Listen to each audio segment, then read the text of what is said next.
I'm going to do a video why breaking up with Freelee, the banana girl, was one of the biggest mistakes of my life, if not the biggest mistake. Let's get into it. And my goal of this video is purely to help people. It's to be educational. It's to, reiterate some facts. It's so people can learn.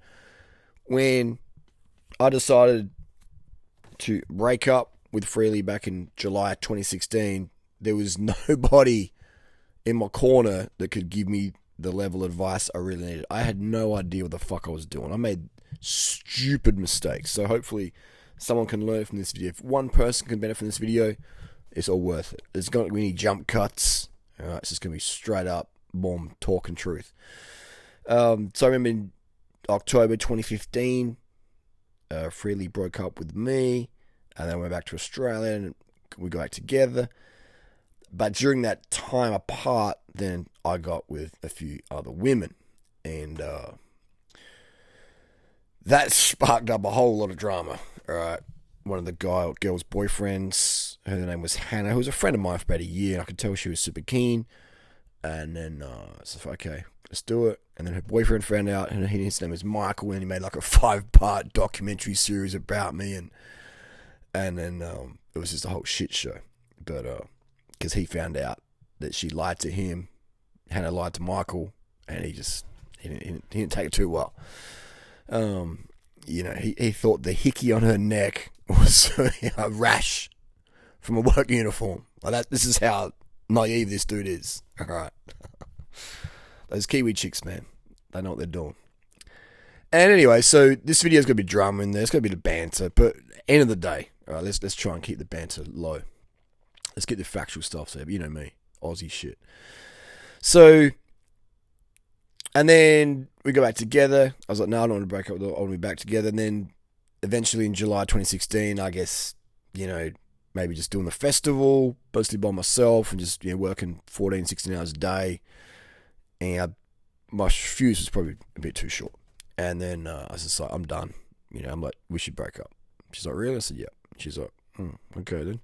She wasn't too happy with that. But I was just a bit like, I was a bit, coming from a place of a little bit spiteful. I had probably a little bit of ounce of malice in there as well. And it was just a really fucking stupid time to be making life decisions like that, okay? I shouldn't have done that. It was a huge mistake. I was putting traditional relationship rules on a relationship that me and Leanne had together that was totally not traditional. Like, I mean, we were like, full-on celebrities. Even today, we're still celebrities. My definition of celebrity, but no, you're not a celebrity. Like, if people stop you on the street, you're a celebrity. If people make videos critiquing your aesthetic online, you're a celebrity. If the mainstream media, if the Daily Mail reports you break up or you're getting attacked or whatever, if the scandals, drama, whatever, you're a celebrity. All right, it's online era. It's a new deal. So we undoubtedly were and still are celebrities. Like every single day, people make content about it still today. Like it just clout. People are chasing clout. I get it. That's part of the deal. That's fine. Like, keep making videos about it. It's good or bad. It helps the helps momentum. Because if people, as soon as people are indifferent about you, people, there's a little side lesson here. How do you deal with haters? Like, you want haters, all right? Just like you want fans. If you don't have haters, you don't have fans. If you don't have fans, you don't have haters. You have people who are indifferent. They don't care. They don't care. All right. I can have a scratch on my face, or people, oh no, Durianrider, he's falling apart. Like he's going downhill. It's just like, or this Freelee's got this fan in the USA who just makes video after video after video about anything that Freelee does. Freelee's wearing this. She looked at it. It's just like, and they're quite negative videos. Like it's a bit of fun there in there, but it's like, come on, man. Like, it's just, I don't know. It's a bit full on stalkerish in my opinion. But then again, some of the recent videos I see of this person making a Freelee, I'm like, yeah, I'm concerned too. I'm concerned for Freelee's health and well-being. I'm definitely concerned for that. And this is part of this motivation to make this video. The reason why I went up to Queensland up to Cape Trib in 2021 in August to go visit, a big reason was just like, hey, let's just, clear the air. Let's leave it a good note. And also, it's like a welfare check. because I am genuinely concerned for both Robin and Leanne's mental health. All right, and your mental health affects your physical health. All right. Robin not having a visa, having to live on the run. Cape Trib's an amazing place. I've been going there for 21 years, and I introduced it to Leanne and Freelee, and it's a great place. But living there full time, it rains a lot, man, and there's no electricity other than a diesel generator. So you got to have these diesel fumes in paradise to get some electricity, and solar doesn't really work because there's so much fucking clouds and rain. It's a rainforest. It's amazing, but to live there, it's a heavy fucking place, man. Like next door to her joint is a place I stayed at, and I went there 2021, and it is one of the most, like, you could film a horror movie there. All right, the energy is like it's not a healthy place to live. Like right next door to her joint, like it's just full on, man. It's like it's one of the most scary places in the world I've ever been to. Right, it's X Factor shit going on there. Okay, so living there, that energy, I don't know what it is, spirits or whatever you want to call it, or just the vibe. Maybe it's just the tropo vibe, the mosquitoes and sandflies and the crocodiles. It's just full on, man. So I think if you're living there 24/7 for years, that's tough, man. I couldn't do it. I love Cape Tribulation. Cape Tribulation is one of my favorite places in the world, but living there full time, it's like, it's just full on. It's full on, and if you know, you know. If you spent a lot of time there, you'll know. So I think that aspect as well is not so healthy. Freely's she's a city girl. Land's a city girl, all right? And I'm a city boy and also country. I love nature, right? I love both. Like today, me and Natasha, we went down south here to go amazing beach, and we love the nature, we love the city. Like same with Land. We're all of us in this community. All my girlfriends are all the same. They love the city life. They love dressing up and looking amazing, and they love nature time, camping out. All my girlfriends are the same. All right, Leanne, Tori, Natasha. My living girlfriends, they're all the same vibe. They're all cut from the same cloth. They look great. Into what I'm into. It's just how it is. That's why it works so well. So anyway, I was putting these traditional relationship rules on our setup, me and Leanne, and it was a stupid idea. All right, it was dumb. I should have done the breakup. I should have lived in Adelaide. Leanne lives up in Queensland. We go and see each other. We keep it all good. All right, we keep it all good. But it happened, and that's just life. People said, Harley, just move on. Just move on. Yeah, I did move on. And me and Tori got together back in 2017 at the start. I think it was like February or something. And that's when the shit really kicked off. So when I did officially move on, that's when Leanne got this full turns. Back in the day, 2017, there's like a Facebook group against me. All the crew on there. She was getting all the crew to turn against me, make content about me, just spread bullshit about me. That very same day, I moved on publicly and introduced, had a new GF in Tori. And Tori's an amazing girl as well. Tori's fantastic. Really big heart, great girl, super fit. Looks amazing. Victoria's Secret model. Look, just, she's like a golden retriever energy. Fantastic girl. And so, and so when I did move on, then that's when shit really hit the fan. Really hit the fucking fan. I got deleted from me and Leanne's business 30 minutes a day. She changed the name on that as well. Locked me out, changed the name. Basically let it crash, let it rot. So that was all my fault. Why is it my fault? People are hang on, no, Harley. She called you a rapist. She called you a pedo. Leanne called you a rapist. Called her a pedo. She made all these lies about you. She cut you from the business. She ripped off hundreds and hundreds of thousands of dollars, maybe $1 million or $2 million. And you're saying it's your fault. Yeah, it is my fault. Do you know what's my fault? Because I made her feel rejected. But you set up with a current boyfriend, Robin. Yeah, I did. That made her feel even more rejected. All right, so I had no idea. I'm Mr. Helpful, Mr. Caring. I'll make sure she's got enough money. Hey, I'll set up with a new boyfriend, Robin. I'll be the wingman. I'll get it all going on, look after her. All good. And I'll move on over here. And then bang, shit hit the fucking fan. I didn't understand hell have no fury like a rejected woman.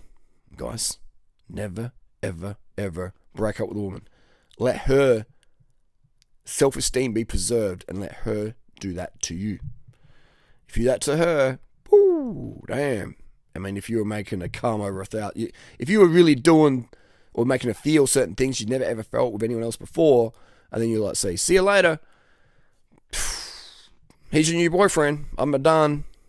What do you expect? What did I expect? You know what I mean?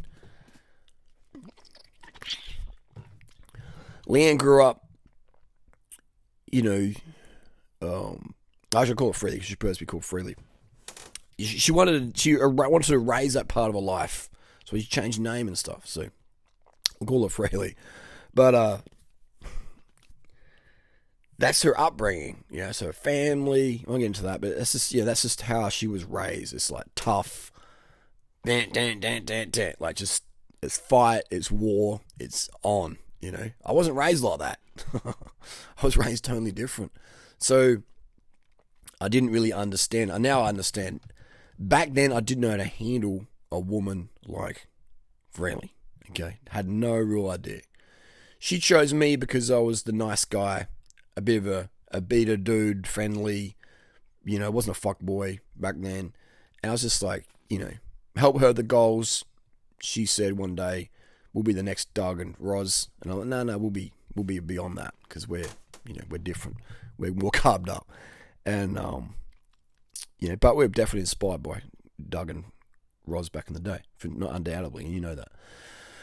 So without the car restriction part, and so that got me going. Okay, we're going to be a good team. Boom, let's go, let's rock and roll. But I just had no idea how to deal with a woman who had baggage, emotional baggage from prior relationships, upbringing, etc. I had no idea. I had no idea how to deal with that. But the universe quickly taught me how to deal with that. I manifested that. So if I had my time again, no, I still would choose Freelee. I still would, because that's what made me who I am today. Okay.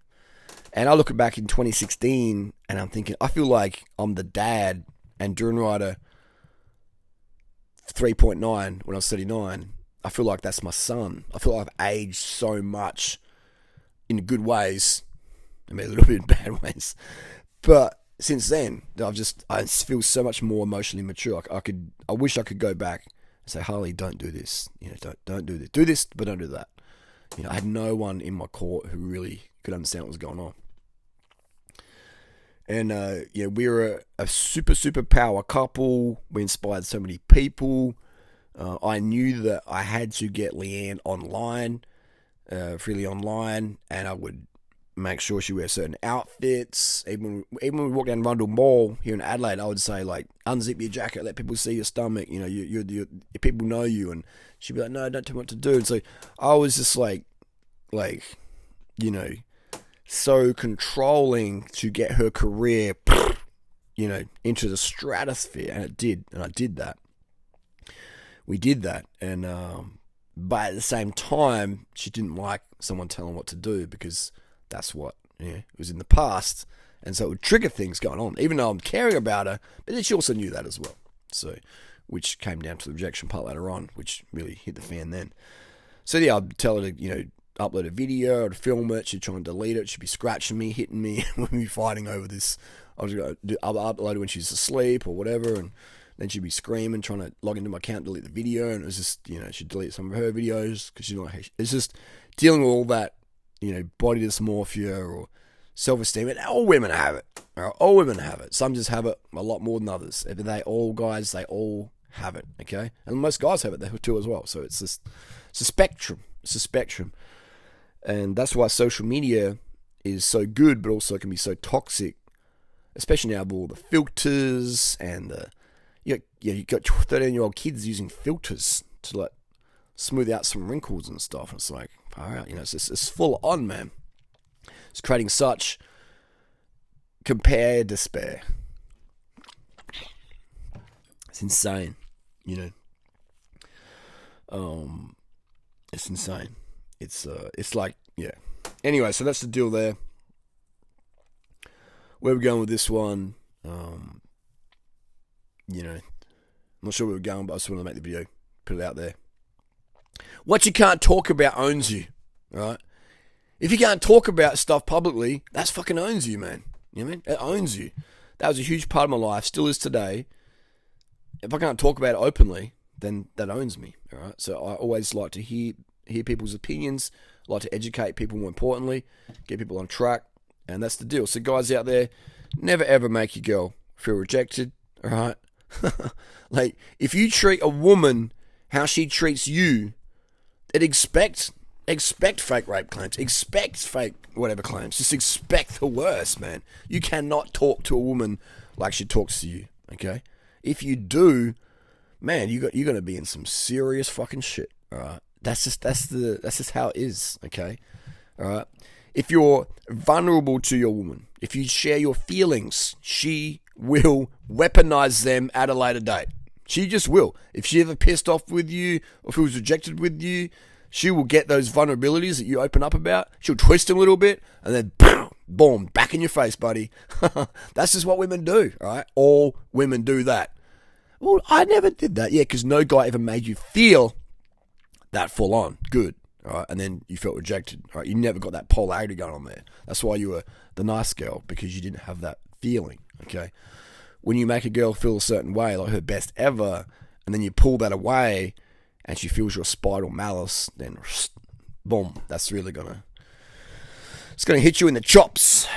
Look what happened to Andrew Tate right now. You know what I mean? He made those girls feel really good, and then he made them feel really used, or really abandoned, really rejected, and now he's in prison. All right, now he's in prison for fake claims, etc. Simple as that, you know. Coercion, like, it's just, yeah. Anyway, that's another video. So often the biggest thing, guys, one of the biggest fuck ups you're gonna do is when a girl's at you, and you're like, ooh, you know, don't, okay?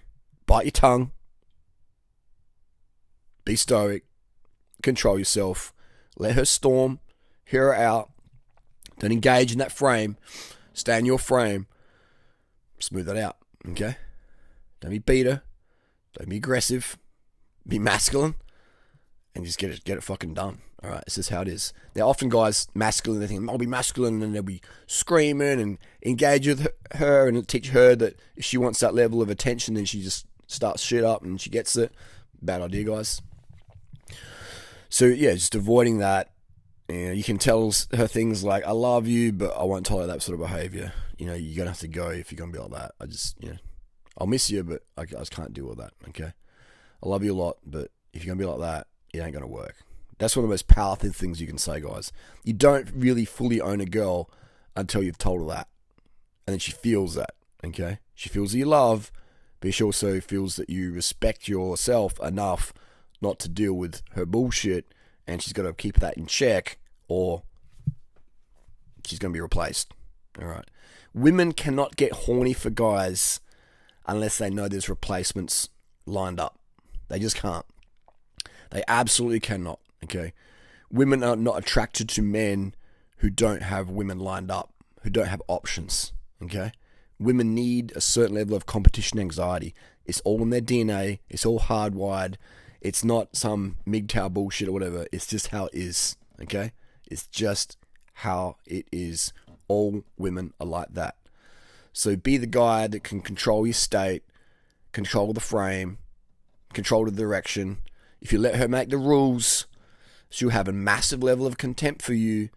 She'll probably grow her leg hair out, and she'll probably look at it, how can she divorce rape you ASAP, okay? Avoid making her feel rejected, all right? Meet her needs, find out what her needs are, meet them, okay? Don't let her make the rules, all right? Stay in control of the contraceptive, okay? Get a vasectomy.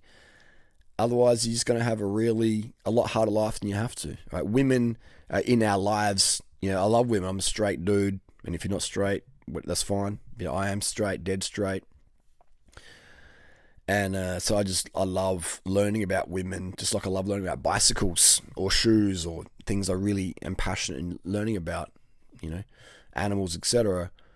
And women are little beasts, right? Amazing pleasure, amazing pain. And so it's just about learning the differences between men and women, and or should say masculine men and women, and appreciating those differences, managing those differences, and cultivating the quality of life that you enjoy and that she'll enjoy. And the quality of your life is the quality of your communication. Okay, so if you're raging out and flipping out, man, you fucking lose, man. You fucking lose. You lose. Okay. The more calm you can be and just feel it out, the better things will be. It's just it's in a lot of situations like that. But anyway, that's just the deal there. I wish people the best out there. All these videos are designed to help people. And again, if you're vulnerable, people will expose your vulnerability and use it against you. But for me, I'm okay for me that to happen, because I can be vulnerable and share how I really feel, because my goal is to be a teacher, an educator, a coach. Okay, so I want people to be able to relate to me so they can change their life for the better. But people will weaponize this. People will cut things out and that's what's going to happen. All right, so it depends what your goal is, guys out there. But women, if you're vulnerable to them, then it'll be weaponized against you. If you ever make them feel rejected, uncared for, unloved, or whatever, they'll remember that and they'll weaponize that against you. It's just a defense mechanism. Okay, there's a lot of guys that they try and punish women for being women. A lot of women punish men for being men. Like, that's just like, what do you expect? Like, women are women and men are men. All right, I should say feminine women are feminine women and masculine men are masculine men. And now in 2023, we've got some sort of grey areas in between there, and that's fine. That's what you're into. But you just got to understand how women behave, man, and that's just how they're built. Okay, so whether you get her sweetness or her bitterness, it's up to you, guys. It's definitely up to you. Whether you see her sugar or you see her spice. That's or bitterness, I should say, because spice is alright, but bitterness is spite. Then that's whether if you see her Sprite, actually Sprite's shit now. They've cut the sugar out of it. If you see her sugar or spite, then that's just all about your behaviour and how she feels. But yeah, I have no level of spite. I have small degree of frustration sometimes, but and that's where I'm at now. And people are, oh my god, poor Natasha, like, you're talking about your ex-girlfriend, and that's why me and Natasha are a great fit, because Natasha gets it. All right? She understands my situation. Okay, she has a lot of empathy. Okay, and I encourage all people, man, like, to level up in life, where you have people in your life who respect and understand you and want the best for you. Okay, simple as that. Like, Natasha knows I want the best for her, and she wants the best for me. All right, that's what you want to. That's a real fucking teamwork right there. Okay. So that's a huge thing in my life. Like, people, are you just with Natasha because she's drop dead gorgeous? Yeah, that's a huge bonus, but that's not the main reason. It's the emotional side that's so important for me to have that. And Natasha's a super, super mature woman, and I really, really am grateful to have her in my life. And I've manifested that. I've manifested someone like Natasha in my life. Natasha's manifested me into her life. All the women, I've had in my life, that's something I've manifested. And I feel very, very, very, very lucky. Like, I fucking love my life. Like, every day I wake up and I'm just like, man, like, how the fuck did I get so lucky? How did I get so lucky? I don't know, but I'm fucking grateful for it.